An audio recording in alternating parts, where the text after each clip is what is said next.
ये तीन शब्द सभी मनोकामनाएं पूर्ण हो जाती हैं। दोस्तों, पिछले वीडियो में हमने आपको तुलसी को जल देने के महात्म्य की कथा सुनाई है। आज के इस वीडियो में हम जानेंगे तुलसी को जल देते समय क्या बोलना चाहिए। एक बार की बात है, देवी सत्यभामा ने भगवान श्री कृष्ण से तुलसी को जल देने का महत्व पूछ लिया था। तब भगवान श्री कृष्ण ने उन्हें उसका महात्म्य सुना दिया था। आगे देवी सत्यभामा कहती है, हे स्वामी, आपने मुझे तुलसी को जल देने का महत्व तो बता दिया है, किंतु अब मेरे मन में यह जानने की जिज्ञासा हो रही है कि तुलसी को जल कैसे देना चाहिए, तुलसी को जल देने की सर्वोत्तम विधि कौन सी है तथा तुलसी को जल देने का मंत्र कौन सा है। कृपया आप मुझे इन सभी प्रश्नों का उत्तर दें। तब भगवान श्री कृष्ण देवी सत्यभामा से कहते हैं, हे प्रिय, जिस प्रकार से मैंने तुम्हें तुलसी का महात्म्य सुनाया है, उसी प्रकार से तुलसी को जल देते समय बोले जाने वाले मंत्र का भी बड़ा महत्व है। ये मंत्र केवल 3 शब्दों का है, किंतु इसका प्रभाव बहुत कल्याणकारी है। जो भी मनुष्य नित्य तुलसी को जल देते समय अपने मुख से केवल ये 3 शब्द बोल देता है, तो साक्षात लक्ष्मी उसके घर में प्रवेश करती है। उसकी दरिद्रता समाप्त हो जाती है, उसे धन धान्य की प्राप्ति होती है। वह मंत्र बताने से पूर्व मैं आपको तुलसी के इस मंत्र का महात्म्य सुनाता हूँ। इस महात्म्य को सुन लेने मात्र से ही मनुष्य के समस्त पाप नष्ट हो जाते हैं। उसे 100 वर्षों तक तुलसी को जल देने का पुण्य प्राप्त हो जाता है। इसीलिए देवी, आप इस कथा को ध्यान से पूरा जरूर सुने। देवी सत्यभामा कहती है, हे प्रभु, मैं इस कथा को पूरा अवश्य सुनूंगी। आप मुझे तुलसी के मंत्र का महात्म्य सुनाइए। श्री कृष्ण कहते हैं, हे देवी सत्यभामा, दक्षिण में एक अत्यंत शोभायमान नगरी थी। उस नगरी में सुशर्मा नाम का एक खोटी बुद्धि का ब्राह्मण रहता था। पापियों का तो वह शिरोमणि था। उसका जन्म एक ऐसे ब्राह्मण परिवार में हुआ था जो पाप कर्म करने वाले, शास्त्र ज्ञान से शून्य थे। वह जन्म से तो ब्राह्मण था, किंतु कर्म से वह अत्यंत दुराचारी था। वह न पूजा पाठ करता, न ध्यान करता, न जप, न होम और न ही अतिथियों का सत्कार करता था। उसके द्वार पर आए अतिथियों को बिना दान किए ही क्रूरता पूर्वक भगा देता था। स्त्री लंपट होने के कारण वह सदैव ही अतिथियों को बिना दान किए ही क्रूरता पूर्वक भगा देता था। स्त्री लंपट होने के कारण वह सदैव ही पराई स्त्रियों में आसक्त रहता था। उसे मदिरा पान करने की भी आदत थी, साथ ही वह मांस खाया करता था। वह दिन में खेत में काम करके पत्ते बेचकर जीविका चलाया करता था और रात्रि में वेश्याओं का सेवन करता था। इस प्रकार से उस ब्राह्मण ने अनेक वर्षों तक जीवन व्यतीत किया। फिर एक दिन वह दुर्बुद्धि सुशर्मा बेचने के लिए पत्ते इकट्ठा करने के लिए एक ऋषि की वाटिका में घूमने लगा और पत्ते तोड़ने लगा। तभी एक काल रूपधारी काले सर्प ने उस ब्राह्मण को काट लिया और उसी समय पर उसकी मृत्यु हो गई। उसके बाद 2 यम के दूत उसे लेने के लिए उस स्थान पर प्रकट हुए और उसे उठाकर यमलोक ले जाने लगे। मार्ग में वह यमदूतों के सामने बहुत विलाप करने लगा, हे दूतों, मुझे कहाँ ले जा रहे हो? मुझे छोड़ दो, मेरे प्राण बख्श दो। किंतु यमदूत उसे यह कहते हुए ले जाने लगे, अरे दुष्ट ब्राह्मण, तेरे पाप कर्मों के कारण तुझे सांप ने काट लिया है। अब यमराज तुझे अवश्य घोर नरक में डाल देंगे। फिर यम के दूत उस ब्राह्मण को लेकर यमलोक पहुंचते हैं और यमराज के सामने खड़े हो जाते हैं। चित्रगुप्त उस ब्राह्मण का लेखा जोखा निकालते हैं और यमराज से कहते हैं, हे धर्मराज, इस ब्राह्मण ने बचपन से लेकर मृत्यु तक पाप ही पाप किया है। इसने कभी कोई पुण्य का काम नहीं किया है। फिर धर्मराज अपने दूतों से कहते हैं, हे दूतों, इस घोर पाप करने वाले ब्राह्मण को उठाकर ले जाओ और इसे नरक में डाल दो। फिर यम के दूत उस ब्राह्मण को ले जाते हैं और नरक की भयंकर अग्नि में धकेल देते हैं। अनेक वर्षों तक नरक में सजा भुगतने के बाद उस ब्राह्मण को दूसरे जन्म में एक बैल का शरीर मिलता है। बैल का जन्म पाकर वह बोझ उठाने का काम करने लगा। उसका मालिक उससे दिन रात काम करवाने लगा। फिर जब उस बैल की शक्ति कम हुई तो उसके मालिक ने उसे एक लंगड़े आदमी को बेच दिया। उस लंगड़े आदमी ने उस बैल को खुद का बोझ उठाने के लिए उपयोग किया। वह उसकी पीठ पर बैठकर घुमा करता था। इस प्रकार से उस बैल ने 8 वर्ष तक उस लंगड़े आदमी का बोझ उठाया। फिर एक दिन वह लंगड़ा आदमी उस बैल की पीठ पर बैठकर किसी ऊंचे पर्वत पर जाने लगता है। उस पर्वत पर बहुत देर तक चढ़ने के कारण वह बैल बहुत थक गया, उसकी शक्ति क्षीण हो गई।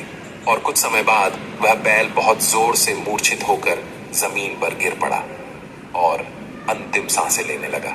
तभी वहां पर खड़े लोगों को उस बैल पर बड़ी दया आ गई और वे उसके मुख में पानी डालने लगे। फिर उन लोगों में एक पुण्यात्मा व्यक्ति था। उसने उस बैल का कल्याण करने के लिए अपना पुण्य उस बैल को दे दिया। उसे देखकर अन्य लोगों ने भी अपना अपना पुण्य याद करके कुछ पुण्य उस बैल को दे दिया ताकि उसे मुक्ति मिल सके। उसी भीड़ में एक वेश्या भी खड़ी हुई थी। सभी लोग अपना पुण्य उस बैल को दे रहे थे। यह देखकर उस वेश्या ने भी अपना पुण्य उस बैल को दे दिया। कुछ देर बाद उस बैल की मृत्यु हो जाती है। फिर उस स्थान पर यमदूत आते हैं और उस बैल के शरीर से उस ब्राह्मण की आत्मा को निकालकर यमलोक ले जाते हैं। यमलोक ले जाने पर उसे यमराज के सामने खड़ा किया जाता है और फिर चित्रगुप्त उसका लेखा जोखा देखते हैं तो वे आश्चर्य में पड़ जाते हैं। उस वेश्या के द्वारा उस बैल को दिया हुआ पुण्य बहुत बड़ा होता है। उस पुण्य के प्रभाव से उसके सभी जन्मों के पाप नष्ट हो जाते हैं। फिर यमराज उस ब्राह्मण के सभी पाप क्षमा करते हैं और कहते हैं, हे ब्राह्मण, उस वेश्या ने तुझे अपना पुण्य देकर तुझ पर बड़ा उपकार किया है।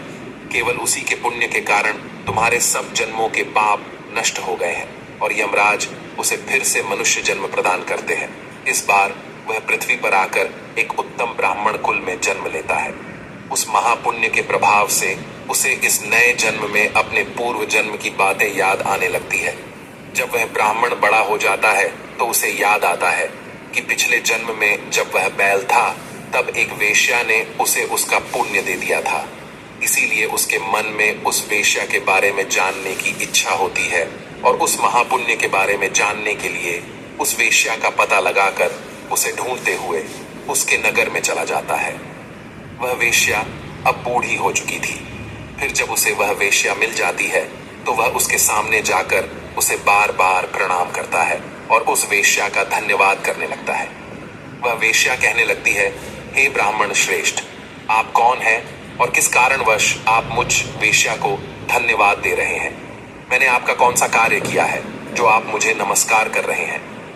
तब वह ब्राह्मण कहता है, हे माता, मैं वही बैल हूं जिसे तुमने अपना पुण्य दे डाला था। अपने पाप कर्मों के कारण मुझे पिछले जन्म में बैल होना पड़ा था। उस पर्वत पर जब मैं मर रहा था तो तुमने मुझे अपना पुण्य दिया था। तुम्हारे पुण्य के प्रभाव से ही आज मुझे फिर से मनुष्य जन्म मिला है। तुम्हारे द्वारा दिए गए उसी पुण्य के कारण मुझे अपने पूर्व जन्म की सारी बातें याद है। किंतु हे माता, मैं आज यहाँ पर यह जानने के लिए आया हूँ कि तुमने मुझे उस समय पर अपना कौन सा पुण्य दिया था जिस कारण से मेरे सभी जन्मों के पाप नष्ट हो चुके हैं। मैं उस पुण्य के बारे में जानना चाहता हूँ। तब वेश्या ने कहा, हे ब्राह्मण श्रेष्ठ, मैंने तो अपने जीवन में कोई पुण्य के काम नहीं किए हैं, किंतु मेरे घर में एक तोता है जो पिंजरे में रहकर हमेशा कुछ बोलता रहता है, जिसे सुनकर मेरा अंतकरण पवित्र हो गया है। उसी तोते के द्वारा बोले गए मंत्र का पुण्य मैंने तुम्हें दान में दिया था। फिर वह वेश्या और वह ब्राह्मण उस तोते के पास जाते हैं और उसे पूछने लगते हैं, हे शुक, तुम कौन सा मंत्र बोलते रहते हो जिससे हमारे जीवन का उद्धार हुआ है? यह मंत्र तुम्हें किसने सिखाया और इस मंत्र का क्या अर्थ होता है? तब उस तोते ने अपने पूर्व जन्म का वृतांत सुनाना आरंभ किया। वह तोता कहने लगा, हे ब्राह्मण श्रेष्ठ, पिछले जन्म में मैं एक ब्राह्मण था। मैं अपने ज्ञान के अहंकार में अंधा हो चुका था। मैंने कभी गुरुजनों का आदर नहीं किया, सदैव ही उनका अपमान किया।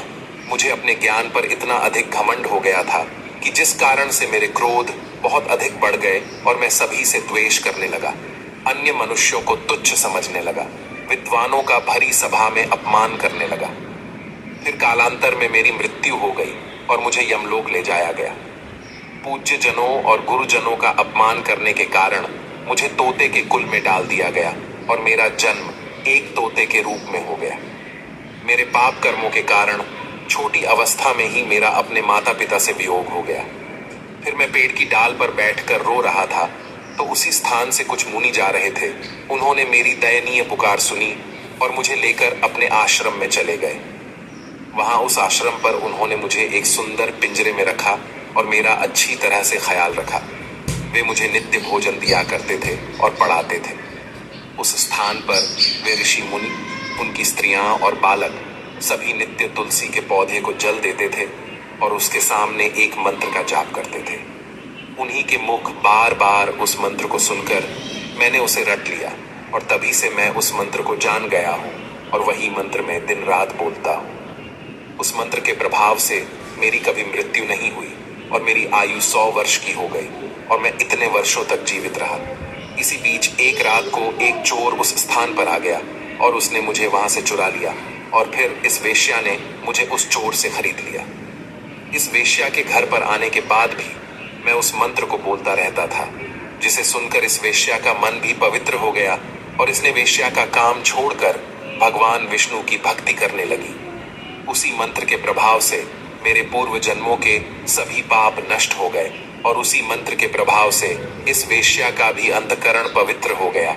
हे ब्राह्मण देवता, उसी मंत्र के पुण्य से आप भी पाप मुक्त हो गए हैं। इस प्रकार से तोते ने उस ब्राह्मण को और उस वेश्या को सारा वृतांत सुना दिया, जिसे सुनकर वह ब्राह्मण और वेश्या दोनों ही अत्यंत प्रसन्न हुए और फिर वे दोनों ही नित्य तुलसी को जल देकर उस मंत्र का जाप करने लगे। फिर वह तोता, वेश्या और वह ब्राह्मण तीनों उस मंत्र के प्रभाव से दिव्य विमानों में बैठकर विष्णु लोक को चले गए। श्री कृष्ण कहते हैं, हे देवी सत्यभामा, देखा आपने, केवल तुलसी के इस मंत्र के प्रभाव से उस तोते के, उस वेश्या के और उस ब्राह्मण के सभी पाप नष्ट हो गए हैं। इसीलिए प्रत्येक मनुष्य को रोज तुलसी को जल देते समय इस एक मंत्र का उच्चारण अवश्य करना चाहिए। हे देवी, वह मंत्र इस प्रकार है, इसे तुम ध्यान से सुनो। ओम वृंदावन्य स्वाहा, ओम वृंदावन्य स्वाहा। श्री कृष्ण कहते हैं कि जो भी स्त्री नित्य तुलसी के समक्ष इस मंत्र का उच्चारण करेगी वह सौभाग्यशाली बनेगी। जो भी पुरुष तुलसी के सामने इस मंत्र का उच्चारण करेगा उसे अक्षय धन की प्राप्ति होगी। जिस घर के सामने नित्य तुलसी की पूजा की जाएगी उस घर में साक्षात लक्ष्मी का वास होगा। तुलसी का यह मंत्र मंत्र राज कल्पतरु है, यह समस्त फलों को प्रदान करने वाला है। अतः जो भी तुलसी के सामने इस मंत्र का उच्चारण करेगा उसे संपूर्ण सिद्धियां प्राप्त होगी। स्त्रियों को सदैव ही स्नान करके अपने बाल बांधकर मांग में सिंदूर भरकर नित्य तुलसी को जल देना चाहिए और इस मंत्र का उच्चारण करना चाहिए। रोज तुलसी के पौधे की परिक्रमा करनी चाहिए, इससे सभी दोष नष्ट हो जाते हैं। नित्य शाम के समय तुलसी के पास दीपक जलाना चाहिए और तुलसी के पास बैठकर भगवान विष्णु की आराधना करनी चाहिए। तुलसी के पास दीपक जलाने से मनुष्य को धन धान्य की प्राप्ति होती है। हजारों अमृत के घड़ों से नहलाने पर भी श्री हरि को उतनी तृप्ति नहीं होती जितनी वे मनुष्यों के द्वारा तुलसी का एक पत्ता चढ़ाने से प्राप्त करते हैं। 10,000 गाय के दान से मानव जो फल प्राप्त करता है वही फल तुलसी पत्र के दान से पा लेता है। जो मृत्यु के समय अपने मुख में तुलसी पत्र का जल पा जाता है वह संपूर्ण पापों से मुक्त होकर श्री कृष्ण के धाम जाता है।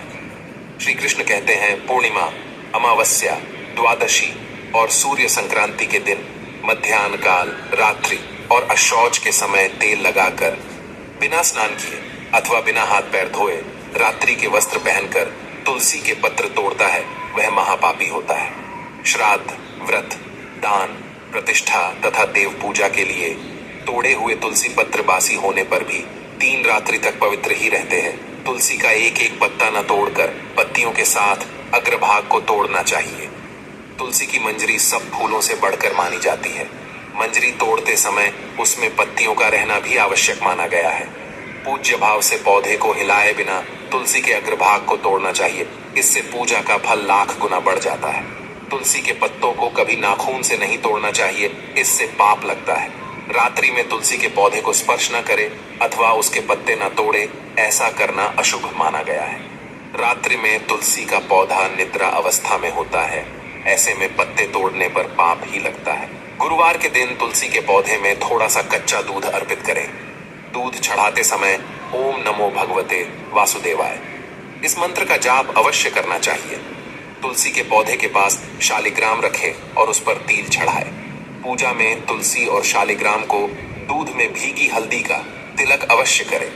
शालिग्राम पर तुलसी पत्र रखकर चंदन लगाना चाहिए। अगर कोई महिला मासिक धर्म से है तो वह तुलसी की पूजा ना करे। मासिक धर्म के दौरान तुलसी को स्पर्श करने से घोर पाप लगता है, इससे स्त्री की दुर्गति होती है। तो दोस्तों, इस प्रकार से भगवान श्री कृष्ण ने देवी सत्यभामा को तुलसी को जल देने के मंत्र का महात्म्य सुनाया है। ये कथा आपको कैसी लगी कमेंट करके अवश्य बताएं। अगर ये जानकारी अच्छी लगी तो वीडियो को लाइक जरूर करें। कमेंट में जय श्री कृष्ण जय मां तुलसी जरूर लिखें। साथ ही चैनल को सब्सक्राइब करें। आप सभी का धन्यवाद।